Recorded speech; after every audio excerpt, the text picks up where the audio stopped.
Michael Fall, welcome to Unbroken. Thank you so much. It's a pleasure to be here. I really appreciate the invite, Alexandra. It's good to see you again. Yeah, it's good to see you again too. So let's begin. Why don't you tell us a little bit about your background and how you came to find the three principles? Yeah.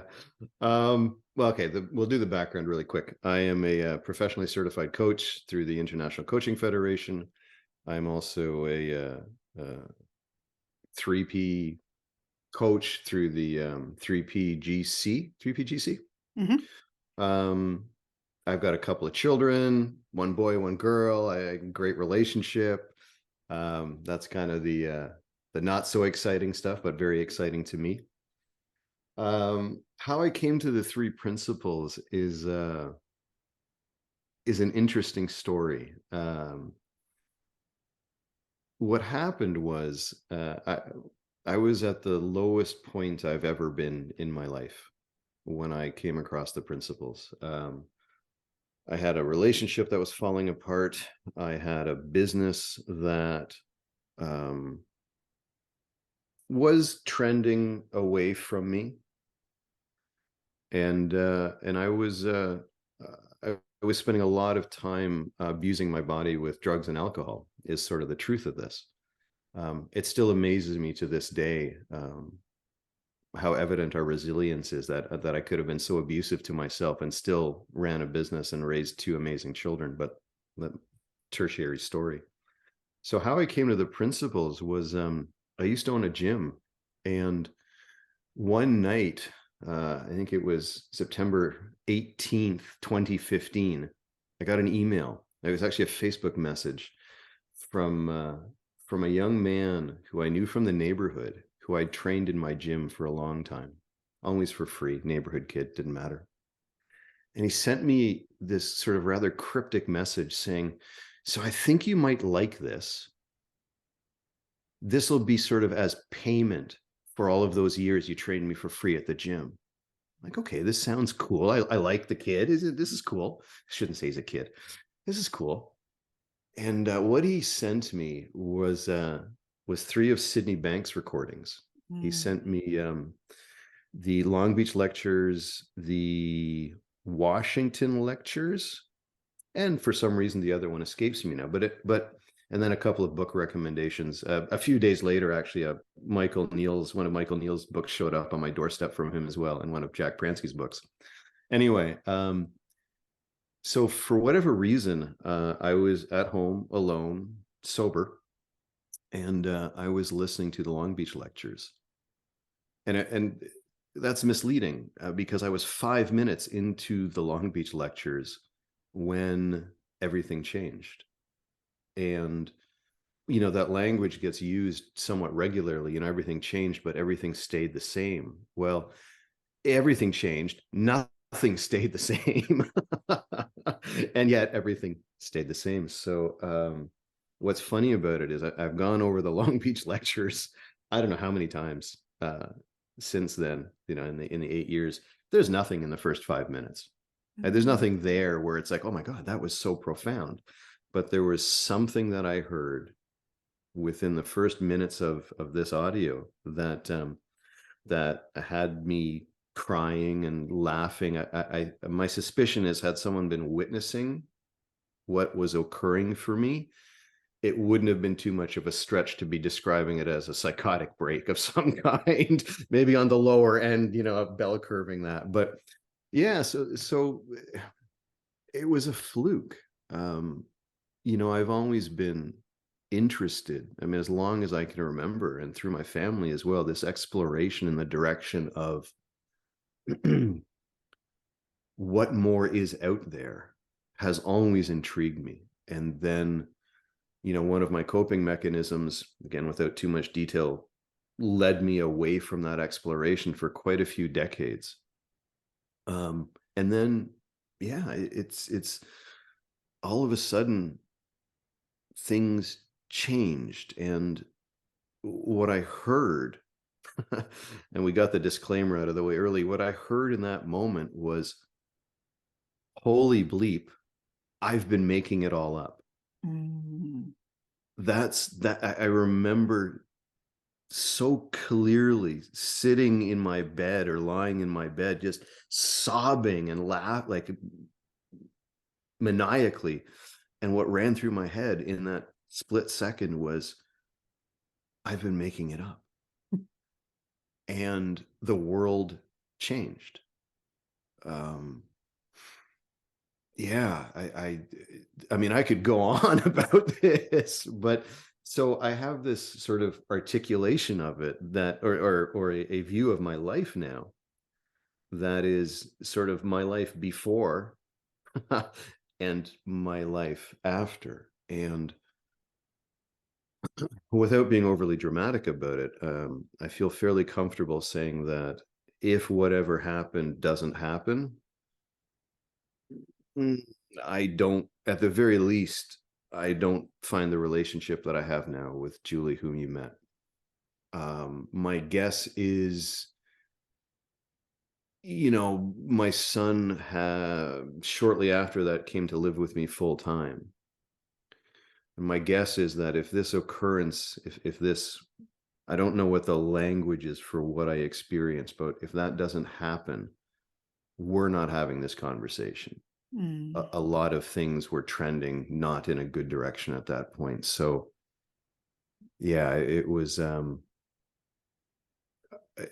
mind blowing how significantly um, and how effortlessly and easily everything can just suddenly be different than how you've known it.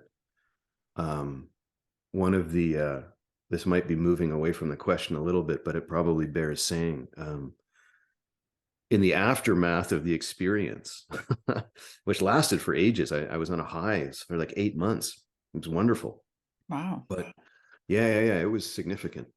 But one of the interesting things to be confronted with was the truth of the creation of my own victimhood, Mm. right? All of a sudden I had to confront the fact, and I won't say it as a large F fact, but as a fact for me, that I've been making it up. And what does that actually mean? Oh my God, it means that the suffering that I've been enduring, I made up.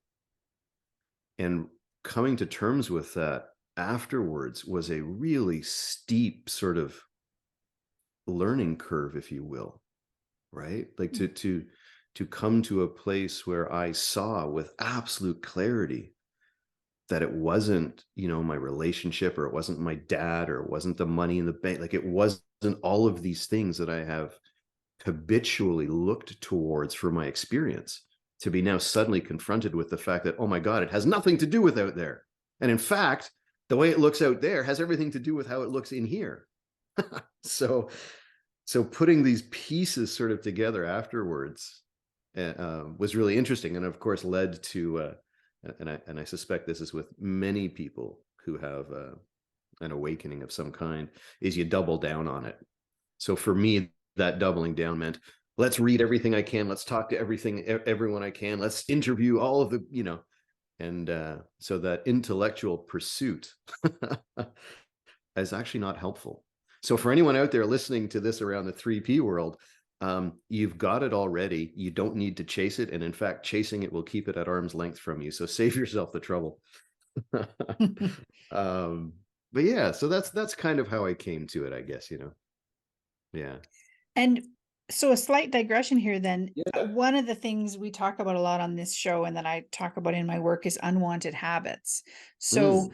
how did that experience affect your unwanted habits with drugs and alcohol? Yeah. It transformed them. Really, I went from, my escaping through drugs and alcohol started, if I'm being honest, probably at the age of 15, at the very latest by 18. So it's decades worth. And it stopped. I went from being an addict to not being an addict. Like, Yeah. and that's not to say that I don't drink. I still do occasionally drink. But my relationship with drugs and alcohol just changed. So I can very comfortably say that the biggest transition, the switch was just, oh my God, I'm no longer an addict. Mm. So that's pretty cool. And it's pretty cool that it can happen without all the effort that it's supposed to take. Mhm. I shouldn't say supposed to take, but that mm, society kind of suggests that it's hard work, that you Mhm. got to work at these things that you want to change, or to move away, move towards what's wanted from what is unwanted is somehow effort. And one of the big learnings for me, particularly with the addiction piece, is that no, it doesn't have to be effort. Yeah. Mhm. Oh, So that's great. I love that. yeah, there's an effortlessness that um, I think is sort of inherent in life and innate to us, that once we clue into a little bit, really makes life, really opens up the potential to life to be quite enjoyable most of the time, Mhm. if not really enjoyable all of the time. But we we Yes. we we we remember and forget. Right. Right. Exactly. Yeah, Well, and one of the reasons I wanted to talk to you was yeah, because of a Facebook post that you right. made recently. And you talked about living the life we love and loving the life we live. So, can you tell us Yeah, a bit about that? muddy waters to the rescue Yeah. there. Yeah, it's interesting. As I was sort of reflecting on our conversation, I realized that a lot of what I wrote was just, it just came in inspiration. It's not Mm, necessarily something I've thought about, so I had to go back to the post and go, right. okay, what did I actually say here? Um, so yeah, living the life we love and loving the life we live. It speaks. It speaks for me to a harmony. It speaks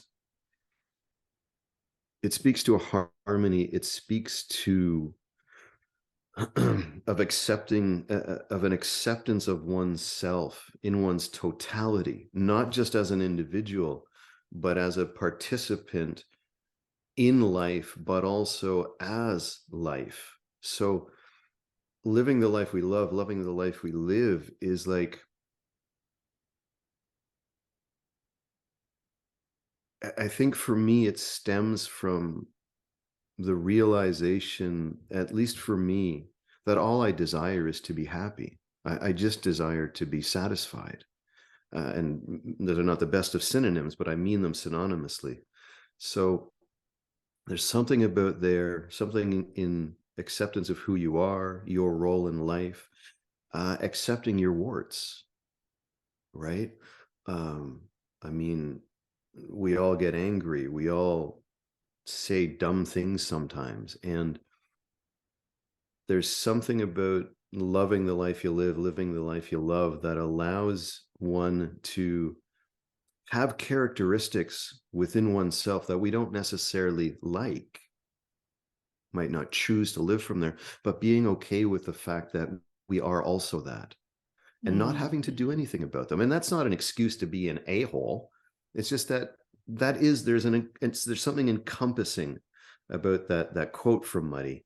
Um, so yeah, it's like, and I think the other thing, the other big piece of that, for me anyway, is again back to this idea that we're the creators, right? So living the life we love, loving the life we live, is something that we're responsible for. And maybe responsible isn't quite right. We're the creators of that possibility, you know?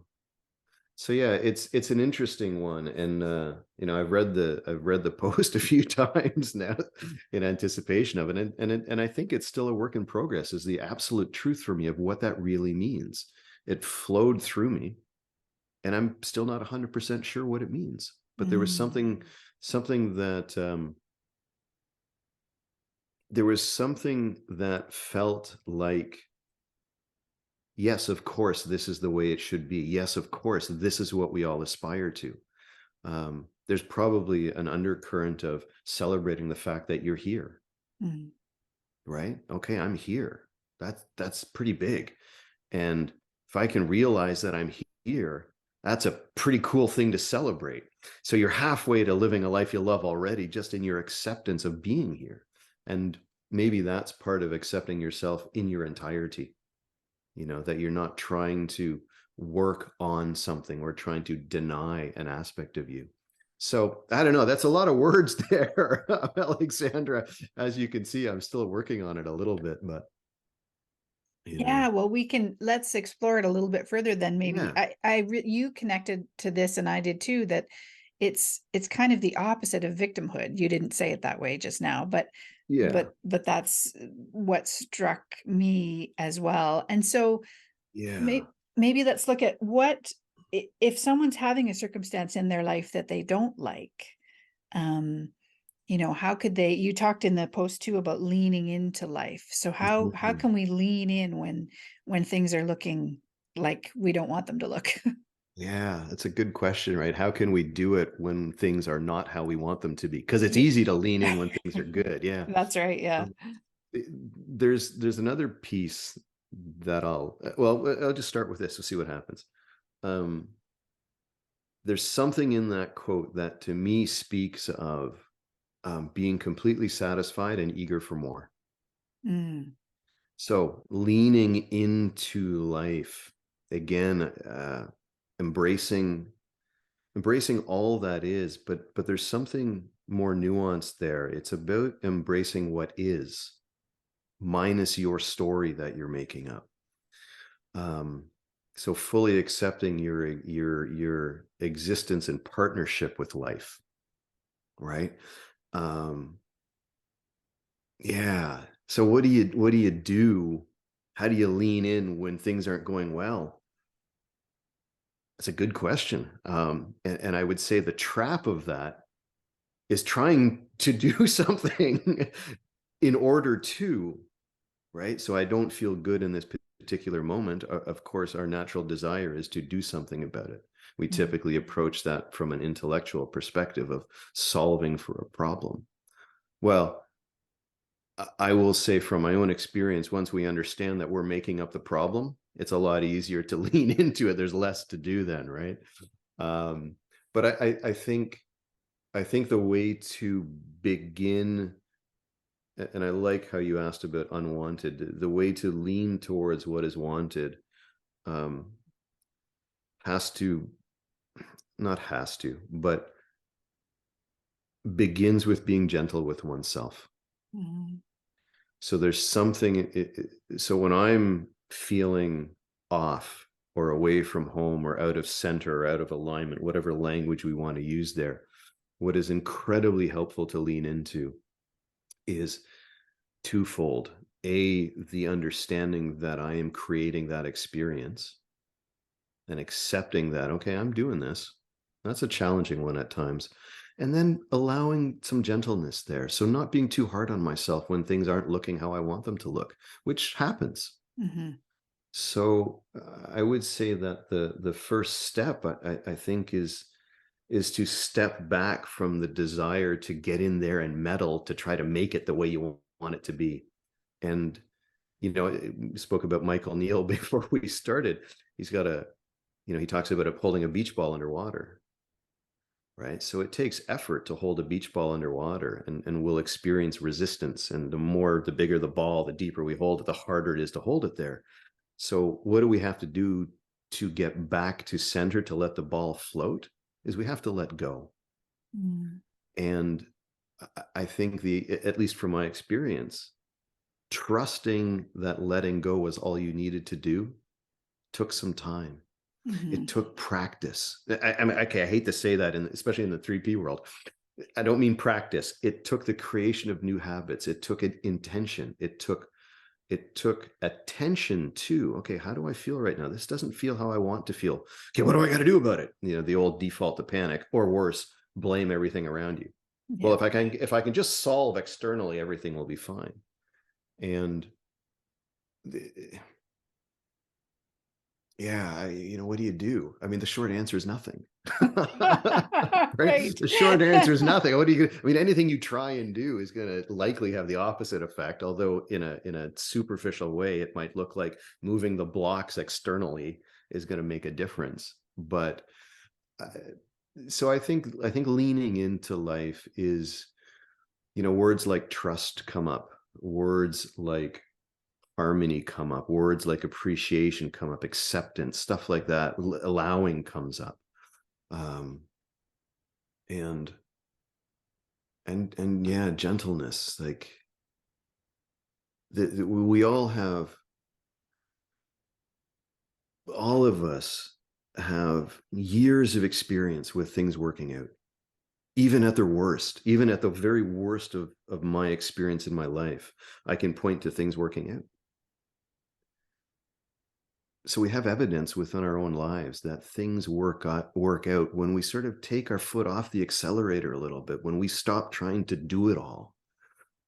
Now that's hard to remember when things aren't going well, that what you really need to do is step away from it. But yeah, I mean, a practical piece of advice, and this is a bit of a segue, but I keep an appreciation journal. So I'm a coach, and I keep an appreciation journal of all of the testimonials I've ever gotten.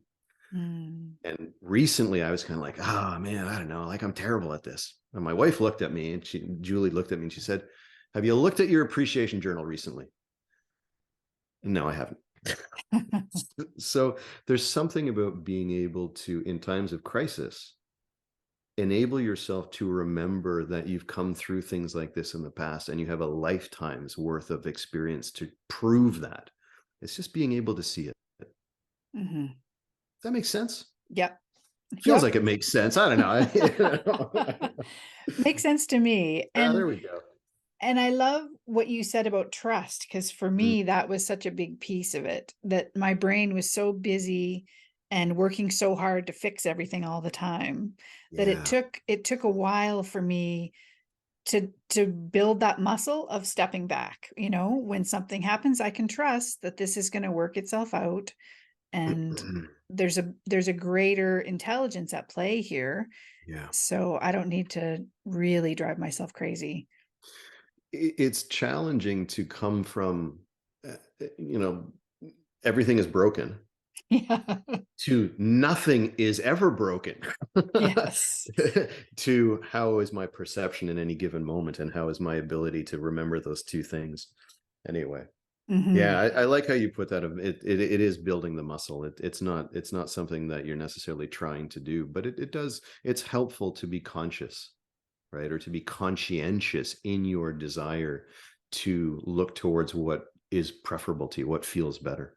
And maybe that's all it is. Maybe the simple answer is just having the ability to look towards something that feels a little tiny bit better. It doesn't have Hmm. to feel a lot better, right? So, Yep. things are down. I can look out the window and, oh yeah, it's sunny. Well, maybe that's enough of a sliver to interrupt that momentum of thought that has us feeling low. When with that interruption, that gives space for new thinking to come. Hmm. And then as we allow more space, I'm a big fan of appreciation. So as I appreciate, oh, it's green out, it's sunny, it's in, I can, it feeds a wellness, it feeds an aliveness into you. And that's kind of, and I might be jumping ahead in our question, but that kind of feels to me where life leans back. Okay. Right. Yeah. Talk Right, about so that. it's that life leans back at the intersection of, that's not even an intersection, but life starts to lean back the more fully you accept how it works and your role in your experience. So it feels to me that the more deeply I make my focus and my commitment to feeling good, not only does it ripple outward to everyone around me, but life seems to reward that. So there's something intrinsic to the interplay between an actualized or becoming actualized individual and how life rewards that. I'm not articulating that quite right, but there's some kind of a convergence between me at my best and seeing the fullness of life at its best. It's almost like in those moments the separation disappears. Right. So there's a Mm-hmm. full immersion, not of me as an individual anymore, but me as life. Mhm. not an aspect of life. So it's almost like when you lean in with some intention, life leans back. And in that coming together, one leaning in, one leaning back, there's no longer two things. So Right. the appearance of distinction or separation kind of vanishes. So Mhm. that to me is kind of like life leaning back, right? Mhm. It's there's a dare I say this, a partnership with God, and I mean God as in universal energy, formless, whatever language we want to use, but there's something in, yeah, I don't know. I feel like I'm packing back. I don't know if this is going to be on video or not, but there's like I'm packing something and I can feel the energy in my fingers, and I think that's kind of what it feels like when we lean in and when life leans back. It Mhm. opens up. What it does is removes barriers. So when life leans Mhm. back, it almost reminds you that it's trustworthy, that I can lean further. I can keep leaning further. I can keep leaning into what feels really good. And I'm going to keep getting more and more evidence that I should keep leaning and leaning and leaning. And, and when those, yeah, and the possibility that becomes available there is just mind boggling. Mhm. There's something quite incredible about what's possible when, and you use the terminology, when you're no longer a victim of life, but when you're partnered with, and then even further, when you're no longer partnered with, you just are, what becomes possible. It's just amazing. It's astounding how well, God, I hate to say this, how well designed it all is, right? Mhm. It's really tipped in our favor if we can see it. Yes. Right? It's really truly tipped in our favor. And again, maybe that's, what I was trying to articulate with leaning back, that we see that it is tipped in our favor. Mhm. This has already been very thought provoking. There might be another post in here somewhere, Alexandra. So Oh, thanks good. in advance for that. Yeah. Yeah. Yeah. Yeah. Oh, you're welcome. Yeah, I tend to like to use the analogy of either treading water, like Mhm. sort of feeling like we have to work really hard to stay on the surface, Mhm. or when we learn to float on our backs when we're learning to swim. Right. And when we learn to float on our back, I just remember as a kid, it was really hard to trust that the water would hold me up Right. and that it Yeah. wouldn't come up Right. over my face. That's the feeling I really Right. remember, because it does Right. come up quite high, but Mhm. it always holds you there, you know? Well, yeah, and I like that a lot. And something that popped up for me is there's a stillness, right? So when Mm. you're lying back in the water and the water is like, here, you have to be still. And if you're not still, the water comes over your face and it ends up in your nose and in your mouth and you end up sputtering and you can't see. So yeah, I like that. That's cool. I like that. That's a great metaphor. Um, yeah, nice. Very, Yeah, very no, cool. you're Very completely right. cool. Yeah, it's when we really relax and get completely still, that's what makes it really easy to float on your back. Yeah. Yeah, yeah. It's I don't want to trivialize anyone's effort or work, but it's when you realize that doing less very Mhm. often is a good thing. Yeah. Mhm. I mean, I've certainly never found my keys when I've been running around like an idiot looking to find them. It's always when I stop. Okay, hold on. Oh, there they are. Or Yes. worse, they're in my pocket, or whatever it is. But it's like when we're treading water, when we're trying to stay afloat, when we're trying to do, it's so effortful. There's so much work, and the payoff is, I mean, it's a bit of a segue, but I built my gym business with hard work and effort. It's not how I built my coaching business. Let me tell you, it's never how I'm going to build anything ever again. Mm. So there's, I like that image of the floating. There's something very peaceful about that. Something very easy and effortless and okay and gentle. Mhm. I like that. Yeah. So say more about the difference between building those two businesses. Oh, yeah. How much time do we have? um, well, I mean, the first one was built. So the gym was built in. I got into that. So I used to run a martial arts club in the late '90s. Sorry, in the early and mid 2000s, and then in 2006, 7, I started experimenting with this thing called CrossFit. We brought it into our martial arts studio. I brought it into, and then I opened up a boutique gym. We went from there. But the difference was that when I was building the gym, and I mean, it was successful. It did, got a house, it was fine, all good. But it took effort. It was hard work. And reflecting back on it now, when I think about it, it was always at its most successful when I was the least involved. Now, that doesn't mean I wasn't doing things, but my involvement in the things that I was doing was coming from a place of inspiration rather than a place of necessity or thinking that this had to be done. And every time I fell into, well, I got to do this, I've got to do that, is when business lagged. And not just that business lagged, but my own well-being lagged. So the difference now is that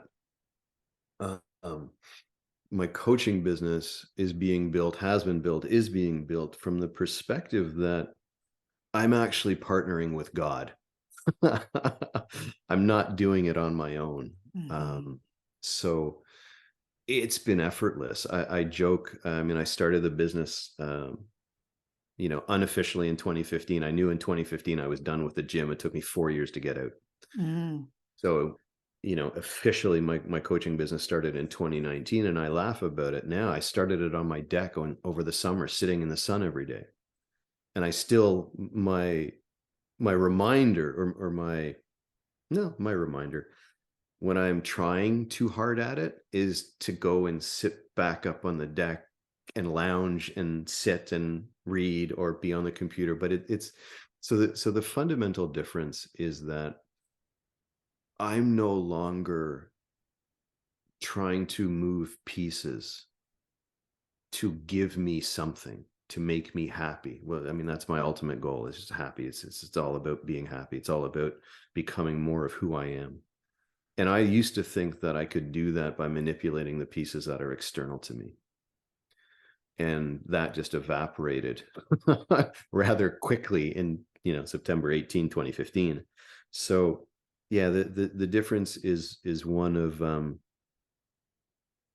effort versus effortless, of trying versus allowing, of seeing that, and I'm not sure this will be quite accurate, but the truer I can be to what I believe I am, the easier the things that I desire appear in my life. And a sort of simple example is this cottage we have now. Well, Julie and I have been talking about this. Well, I'm going to get a cottage. I don't know. They're expensive, right? It's expensive to buy a cottage. How do I? And we held it really, really loosely. Didn't really talk about it for, probably well over a year. And then, actually, this is funny because it happened out in BC. Julie's father came to visit when we were out over Christmas. And he says, you know what? We've got the guest cottage that we're renting out. We don't want to rent it out anymore. We want you to have it. Wow. So you're giving us waterfront property that's just to be. So, you asked about how the business building was different. It's been about allowing a true desire to come through without chasing it. So allowing the expression of what we wanted. We wanted a cottage. How are we going to get it? No idea. No stress about it. No trying. No plan. Kind of held it, let it go. And turns out that Julie's dad is the shortest distance, or to what we wanted. Yeah. So again, just the difference is one of trusting and allowing that things will work out versus thinking I'm the one who has to do anything. I built the gym and it was successful, and I did it. And now the coaching business is growing, it's successful, and I don't feel like I did anything. Mm, mhm, I'm a participant in this thing that's coming into creation. I'm a role player. I'm not the one who's trying to do it to make it happen. mhm, Right. So I've said this a few times now, though. I feel like the coaching business has grown in partnership with life, mhm. not by me trying to manipulate life. Right. Yeah. I hope that answers your question. Um, Well, I have a follow-up. yeah. Oh, go for it. So, you mentioned allowing things to happen a couple of times. Yeah. Yeah. So, does that include that must include some action? Yes. Yeah. It does. And the action, the distinction for me is that action then, sort of pre 2015, action was a means to an end. It was something that I thought of that needed to be done, and I did it in the hopes that there would be a particular outcome for me. Action now from this place feels inspired. It feels like the action itself is worth doing, but not because there's an outcome attached to it, just simply because I can feel that there's an action that wants to express itself. Mm, So, and I think what has tripped me up in the past was denying this inspired action to express itself. mhm, So I get this. So now, back then it was planned. I got to do this, this, this. And now it's like, oh, that's a good idea. Let's see what happens. So there is oh, excuse me. My apologies. that's okay. Um, so yeah, they're,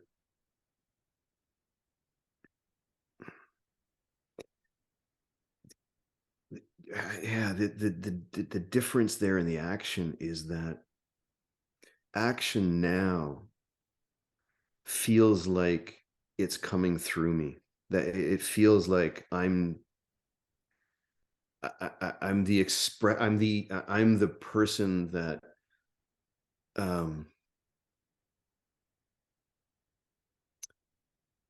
supports the expression of the action, Mm, right? Rather than the doer of it. I mean, I am doing it, but mhm, it's like, so this might be a good example. The post that I wrote, mhm, well, that was an action. mhm, right. No idea where it came from. Yeah. All of a sudden I was writing and I was like, oh my God, look what I've got. Hey, this is kind of cool. Where did this come from? No idea. But I know that had I not put pen to paper, which is how I first write these things, I would have felt something. I would have felt the resistance of the lack of that expression. Mm, mhm, So yeah, action just feels different now. It feels like I can tell the difference between, ooh, this feels good. This is juicy. This is coming from more than me thinking, well, I want to get more clients into the gym, so I have to do A, B, and C. mhm, Right. So yeah, it's an interesting question, and it's not something that I have fully sort of hashed out yet. It just seems that action just kind of happens now. mhm, And I think the key, at least for me, is that, and this might capture it. I'm so comfortable. The majority of the time, I am supremely comfortable with who and what I am these days. So action is really easy. mm, It just happens. So I think inspired action comes when you're at home, when you're in partnership, when you're centered, when you're in a state of love or appreciation. Action is just, it's the obvious thing that has to happen. It's just part of life, kind of saying, okay, yeah, things are good, awesome, this is what you're doing next, this is what's happening next, this is what's happening next. And the word that comes to mind now is that the difference is that one is contrived in the hopes of, and Mm-hmm. this has there's nothing contrived. There is just action for the sake of action. It's I mean, it's the cliche of enjoying the journey, Mm. right? I mean, cliches have value because they're often true. Right? Right. Yeah. You know, Yeah. but yeah, gosh, I could just go on and on, couldn't Well, it's great. I? And the difference I see, you use the word contrived, and I really Yeah, like that because, we tend to do things. If I do this, then this, that, and the other thing will happen. I'm doing it for a reason. yeah. And what you're saying is that's not the way it is now. You just do the thing because it feels good and it feels like the right thing to do. Yeah. Yeah. It's almost like I do the thing because not doing the thing isn't going to feel good. Right. Yeah. Right. So I did this experiment on myself. I do this and it was around action. And the thing that I set, the first experiment was call my mom. I have a good relationship with my mom. We talk regularly, but I wanted to test this, inspire this action thing. So every time the thought came up, call your mom, I would call my mom. And I started to notice that when I had the thought, call your mom, and I didn't feel good. Mm. So the lesson there was that somehow the action that wanted to express itself already knew it was going to feel good in its expression, right? Like, Mm. oh, that's interesting. No, that's great. I love hearing that did that experiment, Oh, yeah. because that can be kind of a fun way to going back to what we were saying earlier, to learning how to lean into what life has to offer. Yeah. I mean, I offer something now. One of the programs I run is called the Joyful Life Project. And there are 6 experiments, all of which came sort of after 2015 and were, in a way, my way of testing the experience that I had. So Mm. there's 6 of them. They all start with A's. It's kind of cool. Action is one of them. Allowing, I've used some of those words. Yeah. But anyway, I digress. Oh, that's great. Well, we're starting to run out of time, so I want to Yeah. ask you quickly, is there anything we haven't touched on that you'd like to share before we wind up? So much. No, no, no, no. That's cheeky. For anyone listening who hears this, there's a 1 in 28 trillion odds that you as yourself are here on this planet. Mm. And that's a miracle as far as I'm concerned. And that is worth noticing and paying attention to. You're here. And depending on how old you were, either sooner or later, you're not going to be here. And right now you have every capacity, potential, and possibility available to you. If you, gosh, I hate to say this, if you get out of your own way. So I don't know, that would be I don't know. I guess that's sort of a closer for me. You're a miracle. I love it. Thank Yeah. you. Thank you for Yeah. sharing that. Yeah. So, Michael, where can we find out more about you and your work? Yeah, so easiest is through my website, which is insightbasedcoaching.com. There is a rework happening, but should be done imminently. Actually, we're right there. Um, so through the contact pages there, you can also get me on Facebook, Michael Fall. I have a group on Facebook. It's a private group called The Roundtable: Coaching Life and the 3 Principles. And otherwise, email at michael@insightbasedcoaching.com. Cool. Yeah. Okay. And you mentioned the Joyful Life Coaching Project. The Joyful Life Project. Yeah. Joyful Life, does that run periodically? Yeah. We're sort of getting all the details hashed out. I've been running it for young adults, actually, for barriered young adults, which has been really, really interesting. Mm. Very cool. So we're launching this, the Joyful Life Project as as an 8-week program soon as well, and it'll run 3 times a year. Right. is the plan for it. And all the details are on the website as well. Okay. Awesome. Well, thank you so much for being with me here today. It's been great chatting with you again. Yeah, thank you, Alexandra. I really appreciate the invite. Thank you. My pleasure. Take care. Bye bye. Bye bye.